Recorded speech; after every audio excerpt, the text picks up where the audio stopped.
So let me guess, you clicked on this video because you find yourself in a position where training is going pretty good, you're learning new drills and techniques, and you're feeling somewhat more confident in your abilities. However, when it comes to actual sparring, in the heat of the moment when the rubber meets the road, you become anxious, fearful, hesitant, and all of a sudden everything you trained all goes out the window when under pressure faced with another person who actually hits back. Well, I'm just going to give you a heads up as to why this happens. First, you're afraid of physical injury, which puts you in a protective frame of mind rather than an attacking frame of mind. And by no means is this a bad thing, it's just your fight or flight responses that are trying to kick in and save you, because that's your body and mind's number one goal in the first place, just to keep you safe. The second reason you're afraid is fear of a damaged ego or embarrassing yourself in front of other people, especially when you fight someone who looks physically weaker than you, like a smaller person, a younger person, an older person, a girl, whatever.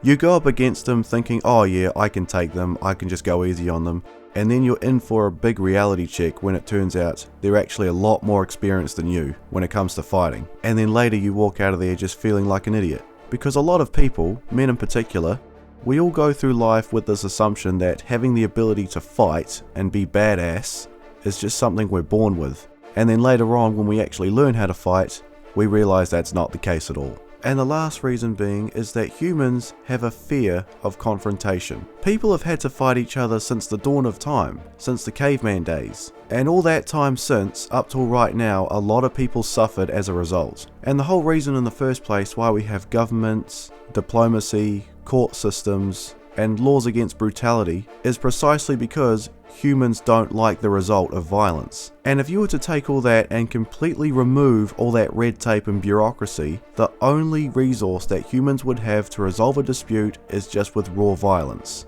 Just like way back in the past. At the end of the day, these are realities that you just need to come to terms with mentally in your mind. Otherwise, you're not going to be able to find the courage to train regularly and remain consistent, which is ultimately what you want in the first place, right? I'll tell you, I've been training martial arts for 5 years now, and in that time frame, I've had some rough sparring sessions with people. In karate, I've been roundhouse and sidekicked in the gut and in the legs very hard, and at the boxing gym I train at, there was this guy that I was sparring with who reminded me of Mike Tyson. His physique was big, the way he moved, peekaboo style, he knocked me around like crazy. It was so scary. It's moments like this that not only have us panicking for our lives, but it imprints memories in our minds of fixed recorded moments that we play to ourselves and rewatch over and over again. Now our mind does this just to remind us that there's danger at play, of oh, what if it happens again? It's for our own safety, right? But at the same time, you must realize it's also very debilitating because it holds us back from becoming better fighters and achieving our goals. And that's why it's important to just embrace the fears and the realities of what learning to fight really entails.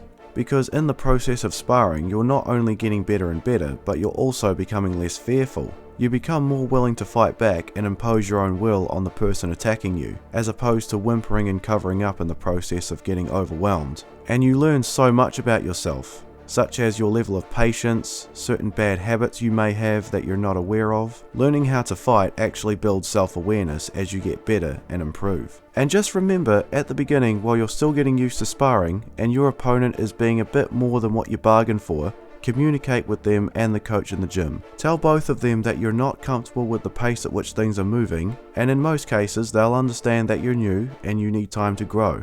And then your sparring partner will actually go easy on you and allow you to set the pace. Or if the coach simply doesn't care, then that's how you know that you're in a bad place to begin with, and then you can just go off and find another gym to train in. I hope you enjoyed the video. Please like and subscribe for more.